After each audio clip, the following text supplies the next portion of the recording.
Informasi Bayangkara, suara hangat penuh inspirasi. Podcast kita selalu dinanti. Halo Sobat Bayangkara, kembali lagi kita di podcast Kopikara, Komunikasi Pintar Informasi Bayangkara. Bersama saya Ibtu Dr. Rizka dalam segmen kedua kita di Kopikara. Nah, pagi hari ini kita sudah kedatangan tamu yang expert, ahli di bidangnya, seorang dokter spesialis, polisi juga bersama kita, Kompol Dr. Budi Satria, spesialis dermatologi, venerologi, dan estetika. Selamat pagi dokter, Selamat izin. pagi Dr. Rizka, gimana kabarnya? Sehat Baik. kita pagi ini ya? Iya, sehat-sehat, baik. siap. Walaupun cuaca Palangka pagi ini Betul. hujan-hujan ya. Hujan. Ya. Tapi tetap hati kita tersenyum, izin dan Siap. siap. Mungkin boleh kita katakan spesialis dermatologi ini hampir mirip mungkin dengan spesialis kulit, kemana nih, Jin? Oh ya, jadi sebenarnya kalau kita lihat dari perjalanannya itu kan sebenarnya hanya perubahan nama saja, ya kan? Dulu namanya spesialis kulit dan kelamin. Tapi ya begitulah kita seiring perkembangan zaman, perkembangan teknologi, kebudayaan ya, kemudian dunia kedokteran juga kemudian menyesuaikan itu. Iya, Maka siap. terjadi perubahan nama-nama spesialisasi. Ya, sebenarnya sama saja artinya. Siap. Dermatologi itu artinya ilmu tentang kulit. Iya, Jadi siap. sama saja. Siap, Nah, siap. kalau venereologi itu kan ya sebenarnya adalah ilmu tentang penyakit kelamin. Iya, sebenarnya kelamin. Nah, kemudian seiringnya perkembangan yang tadi saya sampaikan itu budaya, pengetahuan itu ya kemudian berkembang menjadi ranah estetika. Ya toh? Nah, Siap. makanya sekarang namanya dermato, venerologi, estetika. Estetika. Aslinya sama saja itu. Siap. Nah, mungkin izin dokter, di luar sana juga kadang tuh menganggap masalah kulit ini aduh hal sepele gitu dok izin. Karena banyak juga yang kadang kalau misalnya muncul misalnya bercak putih gitu, alah paling mungkin besok dengan pakai obat atau bedak dingin paling mungkin juga udah hilang gitu. Nah, mungkin bagi dokter izin, seberapa penting sih kita harus menjaga kulit kesehatan kita seperti itu dok? Oh iya. Jadi kembali ke sebenarnya basic filosofinya tuh gini. Kulit itu kan adalah bungkusnya manusia tuh. Jadi organ terluar dari manusia yang berhadapan langsung dengan lingkungan itu adalah kulit. Siap. Jadi kulit itu yang tiap hari menahan panas, menahan dingin. Kalau kita tersiram air panas ya kulitnya kena dulu. Kalau kita tersengat serangga kulitnya kena dulu. Jadi kulit itu Betul. adalah benteng pertahanan paling luar. Karena dia benteng pertahanan paling luar, ya makanya banyak sekali rangsangan, banyak sekali gangguan yang akan kena di organ kulit dulu. Nah, memang ada beberapa penyakit kulit yang ya dalam tanda kutip sepele. Ya, siap. Sepele. Jadi misalnya cuma beberapa penyakit kulit ya yang mungkin bisa sembuh dengan pengobatan sederhana. Nah, tapi kemudian jangan lupa ada beberapa juga yang tidak seperti itu. Not simple as it looks. Siap. Kelihatannya cuma bercak putih, simple. Nanti kasih bedak dingin juga Betul. sembuh. Betul. Nggak taunya vitiligo berkembang sampai keseluruhan, sampai muka, baru dia panik itu. Siap. Nah, gangguan di kulit itu memang kita lihat sebagian besar itu bukan yang seperti di bidang-bidang teman sejawat lain, penyakit dalam begitu ya, yang imbasnya itu bisa cacat, mematikan, Ya, siap. mengganggu fungsi organ lain gitu ya. Memang tidak se ekstrim itu. Tapi jangan lupa itu bungkusnya manusia gitu loh. Ya kan? Jadi kalau suatu barang packagingnya saja sudah tidak bagus, bagaimana kita yakin bahwa yang di dalamnya bagus, kan begitu? Ya kan, walaupun pepatah bilang don't judge the book by its cover, kan begitu. Tapi Iya, masalahnya ini packaging luar, orang tiap hari melihat itu. Walaupun benar. kamu misalnya ya katakanlah cerdas misalnya, terus terampil, tangguh, tapi kalau kulitnya misalnya terus kusam Iya. atau ya dalam tanda kutip tidak terawat lah, kan nilai minusnya jadi tinggi. Nah, jadi tetap itu adalah satu kesatuan.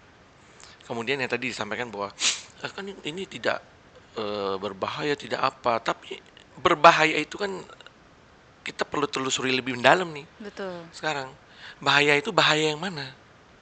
Mematikan itu pasti berbahaya, Nah sekarang saya ambil contoh nih, misalnya seorang artis perempuan, ya berpenampilan bagus lah gitu kan. Tiba-tiba muncul misalnya tai lalat atau kutil di misalnya di bawah mata, tepi hidung sini. Kira-kira menurut pemikiran rekan-rekan lebih berbahaya yang mana daripada dia kena diabetes? Kalau dia kena diabetes tidak kelihatan, hanya lab saja yang kelihatan itu.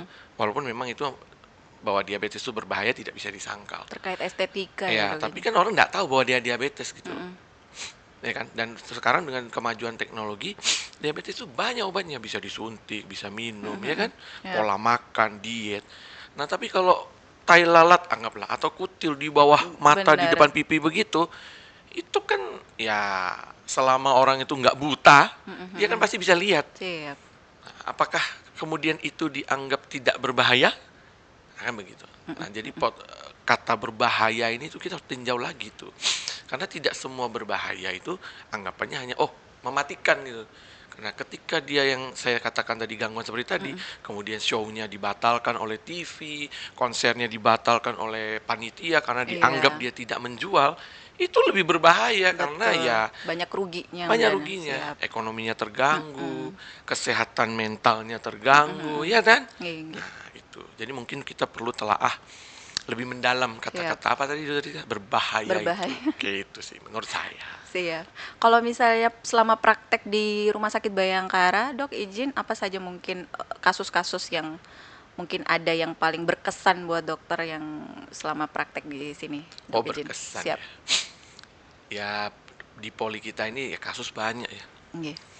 Ya tapi masih sesuai dengan inilah statistik umum lah. Kalau masih anak muda gitu ya, yang banyak ya jerawat kan begitu ya. Nah, kalau yang lain-lain seperti infeksi jamur, lain-lain itu juga ya cukup banyak lah. Masih normal-normal range lah, belum ada kasus yang menonjol yang wah gitu. Selama masih bisa kita tangani, pasti kita tangani. Kalaupun kita tidak bisa tangani, ya kan kita boleh konsul ke yang lain tuh. Boleh kita konsul, boleh kita kirim ke rumah sakit rujukan lain yang mampu untuk ditangani itu. Itu sih. Betul. Nah, mungkin izin, Dok, kita melihat di sosial media bahwa skincare ini kan sudah banyak beragam, Dok, izin. Mungkin dari mulut ke mulut, pakai skincare ini A I U E O gitu, sampai mungkin mereka melihat di media sosial racun-racun banyak skincare bagus untuk menyehatkan kulit, pakai ini, pakai dan itu gitu, Dok, izin. Nah, mungkin menurut dokter kesalahan umum mungkin bagi masyarakat dalam penggunaan skincare itu apa gitu, Dok, izin? Oh iya. Ya, itu tadi yang saya sampaikan di depannya, seiring perubahan kebudayaan ya. Sekarang itu skincare itu sudah dalam tanda kutip kewajiban ya. Sama kayak HP itu. HP itu sekarang bukan Update kebutuhan terus, tersier siap. lagi. Siap. Kalau nggak ada HP, nggak bisa kerja kita kadang-kadang ya. Betul. Gitu. Nah, jadi sebenarnya gini, pada prinsipnya penyediaan skincare itu kan harusnya mengikuti ada namanya CPOB, cara pembuatan obat yang baik, kan begitu. Nah, selama sediaan tersebut dilakukan sesuai CPOB, kemudian ada izin BPOM gitu ya, actually no problem gitu. Aman gitu, Dok. Karena kalau sudah melewati validasi BPOM kan artinya dia sudah dicek, udah diperiksa, artinya cara pakainya juga sudah ada, efek sampingnya juga sudah dijelaskan begitu kan. Jadi mungkin yang harus kita edukasi pada masyarakat kita itu adalah jangan bahasanya gini, jangan beli skincare online itu pasti palsu. Enggak juga. Ada juga produk-produk yang memang bagus, memang ini dijual di online, kan bukan salah online menjualnya. Siap. Tapi produknya tersebut apakah sudah CPOB? Apakah sudah ada izin POM, BPOM kan begitu ya. Kemudian jangan lupa sertifikasi halal. Kan begitu. Itu kan sudah aturan dari negara gitu ya. Nah, kemudian yang terakhir yang sering miss ini adalah cara pakainya. Nah, Gitu. Jadi ada krim, dilihatnya mungkin ini krim seperti biasalah mungkin ya, oles-oles saja di muka kan begitu ya. Siap. Ternyata cara pakainya bukan dioles di muka, tapi dioles saat mandi. Nah, itu yang sering kayak begitu tuh. Jadi siap. kalau mau pakai produk silahkan boleh, Tapi tolong dilihat lagi cara Oke. pakainya. Siap. Cara pakainya bagaimana, kapan pakainya, berapa lama dipakainya. Kan ada krim-krim tertentu yang hanya boleh dioles 10 menit, habis itu harus dicuci. Ya nggak? Siap. Ada yang harus dibiarkan semalaman Mm-mm. gitu. Ada yang pakainya mungkin cuma seminggu hanya boleh sekali, Mm-mm. atau seminggu hanya 2 kali. Begitu. Atau Siap. lupa, kadang-kadang habis krim A, dia harus pakai krim B. Mm-mm. Dia lupa, dia pakai krim A-nya saja tuh. Krim B-nya dia lupa. Mm-mm. Sehingga timbul efek samping. Nah, itu loh. Jadi mungkin Siap. kesalahan umum kita tuh yaitu membaca, mengecek produk itu CPOB atau POM halal gitu ya. Kemudian cara memakai obatnya. Siap. Gitu. Nah, kalau kita bicara masalah aman, Dok, izin yang penting sudah ada sertifikat halal sama POM gitu kan, Dok, izin. Nah, kalau misalnya mungkin Sobat Bayangkara juga pengen mengetahui dasar skincare yang aman itu untuk semua jenis kulit tuh kita mulai dari mana, Dok, izin? Apakah harus memakai terus-menerus mungkin sunblock atau apa gitu, Dok? Oh iya. Siap. Jadi pada dasarnya ya, Mm-mm. ya ini pendapat ahli boleh beda-beda. Tapi bagi saya pribadi, sebenarnya basic skincare itu ya cukup cleanser, ya sabun, kemudian pelembab, kemudian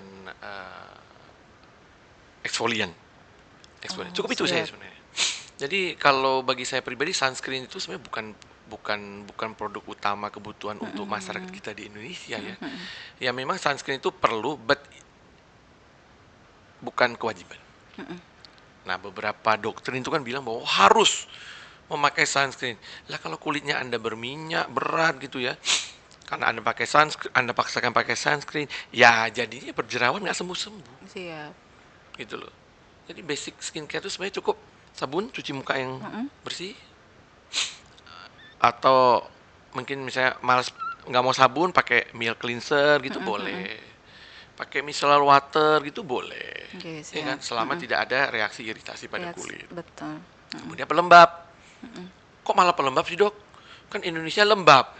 Ya Indonesia udaranya lembab, kulit kita yang belum tentu lembab karena Iya, kenapa, betul. negara kita ini kan tropis, panas-panas ekstrim, dingin, hujan-hujan ekstrim seperti sekarang ini Seperti sekarang, pancaroba gitu betul. toh. Nah di situ kulit kita membutuhkan supplier pelembab itu.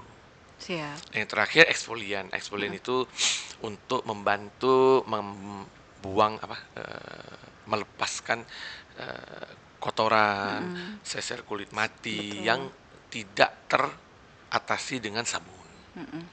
Ya kan? Kenapa nggak sabunnya aja dok yang ditambah jadi 3 kali cuci muka? Ya iritasi lah kan begitu ya. Iya, Jadi eksfolian itu boleh dipakai terutama malam. Nah sehingga kalau ada eksfolian tadi, ya sel-sel kulit itu kan yang mati dia akan pelan-pelan lepas sehingga memicu regenerasi kulit baru. Nah, tapi juga perlu dipahami bahwa walaupun itu namanya basic skincare, ya tidak semua orang juga akan cocok begitu karena ada tipe orang yang kulitnya dia tidak bisa kena bahan-bahan eksfolian ada. Jadi menyesuaikan kembali dengan kondisi dari masing-masing orang. Siap. Kan begitu ya. Ya sama kayak kita makan nasi goreng lah ya tuh. Pokoknya kalau orang dewasa makan nasi gorengnya 1 porsi, belum tentu semua orang itu nasi goreng itu pasti 1 porsi. Siap. Yang makannya enggak banyak mungkin setengah porsi dia sudah Kayak saya kenyang. separuh. Separuh ya? Dan Oh, kadang separuh.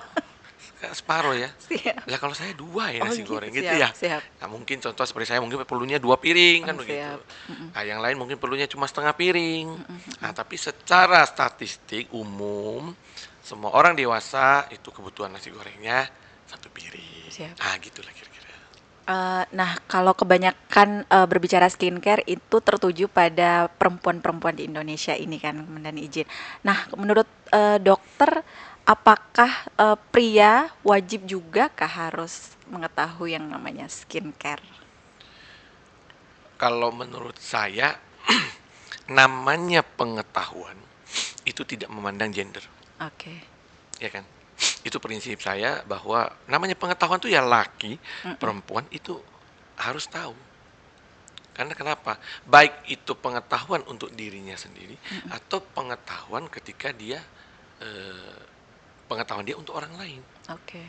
Nggak salah kan kalau misalnya suami lebih paham skincare dan dia memberi apa ya bimbingan atau edukasi pada istrinya, atau istrinya bisa merasa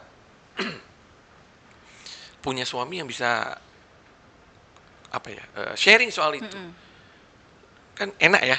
Siap. Nah, gitu. Jadi jangan cuma masalah oh ini urusan perempuan nih saya nggak tahu, nggak ada. Kalau menurut saya pribadi ya, namanya pengetahuan itu tidak mengenal gender. Mau laki mau perempuan itu. Apakah pria kemudian tidak perlu skincare? Perlu juga. Perawatan kulit itu kan tidak mengenal bahwa oh kalau laki nggak usah lah gitu, nggak juga Siap. tuh. Ya Pak laki juga perlu merawat diri, ya kan, juga perlu perawatan mungkin walaupun skincare-nya dalam bentuk yang berbeda.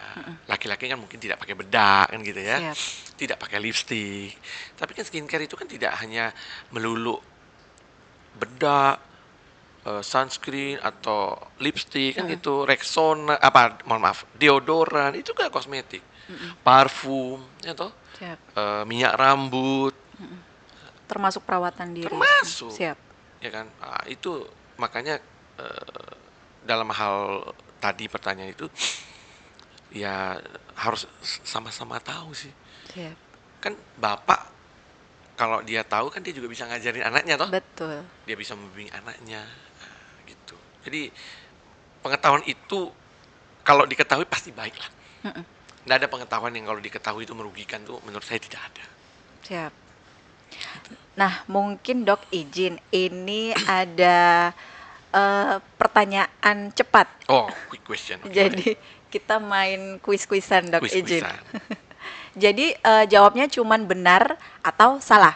Oke. Siap, kita mulai. Jerawat hanya karena kurang cuci muka? Betul? Enggak. Salah. Salah itu. Siap. Semakin mahal skincare, apakah semakin bagus hasilnya? Salah itu. Salah. Terakhir, kulit kusam tanda kurang tidur. Iya sih ya. Salah satunya iya itu. Salah satunya iya. Jadi mungkin kesimpulannya Dok. Ya pada orang kurang tidur kulitnya memang sebagian besar kusam. Betul. Tapi bukan berarti kalau kusam hanya kurang tidur saja. Oh, siap. Kan gitu. Jet lag juga begitu. Mm-mm. Ya kan. Terlalu perokok bisa jadi begitu. Bisa jadi, Gitu. siap. Atau orang-orang yang kerjanya di bawah matahari. Siap. Contoh misalnya petani perempuan. Ya kalau perempuan petani, dia pekerjaannya hari-hari gitu kena matahari. Bagaimana kita expect bahwa kulitnya tuh harus glowing, harus merona gitu kan nggak mungkin. Siap. Karena efek pekerjaannya. Kecuali dia pekerja kantoran. Ya, kena mataharinya mungkin nggak terlalu. Tapi kalau dia misalnya mohon maaf petani atau kerja di lapangan gitu kan, yang intensitas sun-nya tinggi, ya kan pasti ada efek ke kulitnya gitu loh. Siap. Nah, makanya treatment untuk itu juga berbeda gitu. Yang satu perlu sunscreen, kalau yang pekerja kantor mungkin ya bisa dipertimbangkan kembali. Dipertimbangkan. Siap. Nah, mungkin pesan Sobat Bayangkara juga pengen tahu Dok, pesan dokter untuk masyarakat yang ingin punya kulit sehat tapi mungkin bingung dia harus mulai dari mana gitu Dok izin. Actually simple. Kulit sehat itu datangnya dari pola hidup sehat. Oke. Sudah itu saja. Jadi bukan kulit sehat karena skincare mahal, karena skincare banyak, karena treatment ini itu, no. Siap. Karena kan ada yang bilang Dok izin, ada harga, katanya ada kualitas. Ya, itu dari segi ekonomi terhadap barang. Oke, siap. Iya kan? Ya kalau Anda beli mobil mahal, ya iyalah pasti beda dengan mobil yang mungkin ya yang harganya dalam tanda kutip tidak mahal kan begitu ya. Tapi kan itu soal comfort, kenyamanan. Kenyamanan, siap. Bukan kualitas mobilnya. Mobilnya sama saja. Ya punya mesin, Iya. sama-sama isi bensin atau bahan bakar gitu ya. Yang beda apa? Yang beda cuma kekuatan mesinnya saja. Sama mungkin joknya. Kalau mobil yang dalam tanda kutip tadi mahal, mungkin joknya wah lapis kulit apa gitu ya. Sehingga kalau duduk wah enak. Siap. Kalau mobil yang satunya tadi mungkin ya karena harganya juga ekonomis ya tentu itu menyesuaikan Oke, kan begitu. Jadi siap. kulit sehat itu datang dari pola Pola hidup hidup yang sehat. sehat, benar. Pola hidup sehat itu cuma 3: pola makan, Mm-mm. istirahat, Pola tidur. Mm-mm. dan lifestyle gitu aja. Oke. Ya pola makan ya kalau kata pepatah bahasa Inggris, you are what you eat gitu loh. Mm-mm. Kalau makannya ya berminyak-minyak, kemudian ya gangguannya nanti ke arah situ, Mm-mm. ya kan? Pola bisa. Kemudian pola istirahat. Oke. Jadi kalau yang malam jadi siang, siang jadi malam, ya itu pasti ada gangguan circadian rhythm kita kan Siap. begitu ya. Nah, nanti pola treatmentnya juga berbeda. Yang terakhir ya lifestyle. Lifestyle itu apa? Rokok, Oke. baik perokok aktif Mm-mm. maupun perokok pasif, Betul. ya kan? Dan rokok ini sekarang jangan cuma dilihat rokok tembakau loh ya. Oh iya, siap. Rokok itu sekarang ada vape. Vape. Rokok jangan vape lah ya, bukan itu. Rokok elektrik. Elektrik. Itu juga ternyata ada pengaruhnya ke kulit. Mm-mm. Bahkan dikatakan di beberapa jurnal tuh efeknya malah lebih berbahaya daripada rokok tembakau itu. Oke. Rokok. Apalagi alkohol. Oh iya.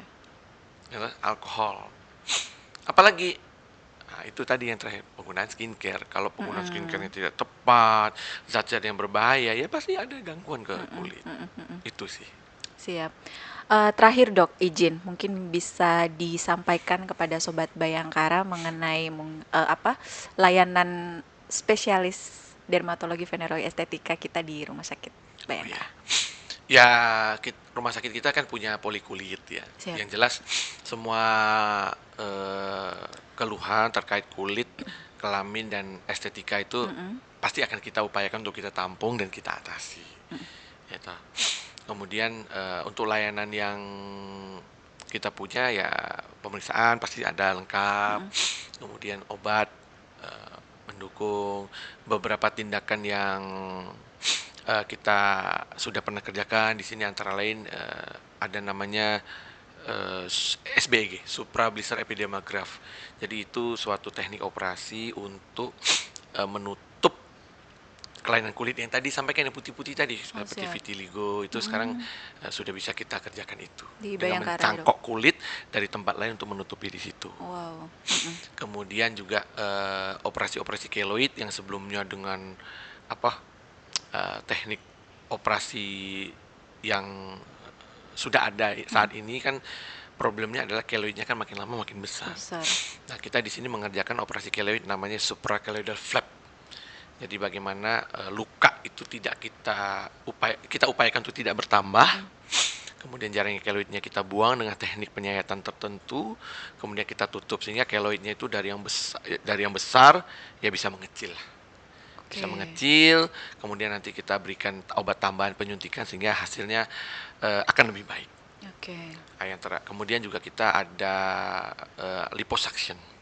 Nah, liposuction ini bagi teman-teman yang Ini yang lagi tren ya dok ya. ya, jadi sebenarnya untuk recontouring ya. Siap. Jadi misalnya wah muka sudah bagus, badan dada sudah bagus, ternyata mohon maaf nih, misalnya perutnya nih yang masih menurutnya tidak ideal gitu lah ya. Saya tidak katakan tidak sehat gitu, tidak ideal. Tidak ideal. Nah, itu kan sudah minum obat, katakanlah biasa kan sudah begitu ya, minum obat, sudah macam-macam. Nah, itu jawabannya adalah di liposuction itu. Jadi kita bisa menyedot lemak di daerah situ, kemudian kita bentuk sehingga bentuk tubuh bisa mendekati atau kalau bisa ya sesuai yang diinginkan, tapi tentu dengan kriteria tertentu ya kan. Kemudian juga liposuction ini kan kalau secara tidak langsung kalau lemaknya itu banyak kita sedot, kan orangnya juga berat badannya jadi turun ya. Siap. Ya walaupun memang tidak ada maksudnya tujuannya bukan itu. Jadi liposuction itu kalau tujuannya hanya untuk menurunkan berat badan, ya dia sebenarnya bukan ke arah situ, tapi efek ikutannya itu ada. Siap. Nah, termasuk bagi teman-teman yang mungkin kok pahanya besar ya, yang atas sudah bagus, ya, tinggal pahanya doang nih yang besar gitu. Nah, itu bisa pakai teknik seperti dengan teknik Oke, liposuction itu. siap. Dan liposuction kita kerjakan dengan namanya Thomason assist. tumescent assisted liposuction. Jadi mengerjakan liposuction tapi dengan teknik anestesi lokal. Oke. Jadi nggak usah khawatir kalau, aduh dok saya takut nih saya dibius, gini. Itu kita udah, jadi kita nggak pakai bius umum, otomatis resikonya kan turun ya. Siap. Resikonya turun. Karena kan kadang-kadang yang mau melakukan tindakan liposuction ini mungkin punya hipertensi, punya diabetes kan begitu ya, atau punya apa yang kalau dilakukan tindakan anestesi anestesi umum itu kan komplikasinya akan menjadi lebih panjang gitu kan ya. Nah, kita lakukan dengan tumescent assisted. Tumescent itu adalah sejenis anestesi lokal yang sudah kita modifikasi, sudah kita buat secara khusus, itu diberikan bisa dalam jumlah yang sangat besar, aman, relatif aman, jarang muncul efek sampingnya gitu ya, dan tidak, karena diberikannya hanya lokal, dia tidak mengganggu organ-organ lain gitu loh. Kalau anestesi umum kan ya istilahnya pasiennya ditidurkan begitu ya, ya pasti organ-organ lainnya akan terpengaruh. Kalau ini lokal, jadi sambil kita kerjakan liposuction ya pasiennya sadar saja. Siap, aman aja Ya, dok. bisa ngobrol kok, bisa ngobrol. Sambil pernah pasien saya kita liposuction tuh, dokter saya request dong, saya lagi pengen nih dengar lagu ini, kita nyalakan nggak apa-apa. Bisa, Jadi biar dia siap. sambil liposuction dia sambil dengerin lagu, Biar slow. rileks ya dok. Iya. Siap. Nah, gitu. Nah, nanti dan ada weight reduce program. Jadi kita untuk program penurunan berat badan. Antara lain liposuction, kemudian ada terapi-terapi yang lain yang bisa kita kerjakan. Siap. Gitu. Oke. Mungkin terima kasih banyak dokter izin, ilmunya sangat bermanfaat bagi Sobat Bayangkara dimanapun berada. Bincang-bincang podcast Kopi Kara kita mungkin kami tutup di pagi hari ini bersama Kompol Dr. Budi Satria, spesialis dermatologi venerologi estetika. Terima kasih dokter atas kasih. waktunya, dan mudah-mudahan Sobat Bayangkara informasi yang kami berikan dapat bermanfaat bagi Anda semuanya. Kami tutup. Assalamualaikum warahmatullahi wabarakatuh. Selamat pagi. Cerita sehat penuh makna dari Palangkaraya untuk Nusantara. Bersama Rumkit Bayangkara kita semua bahagia. Ini Kopi Kara, oh Kopi Kara, komunikasi pintar, informasi Bayangkara.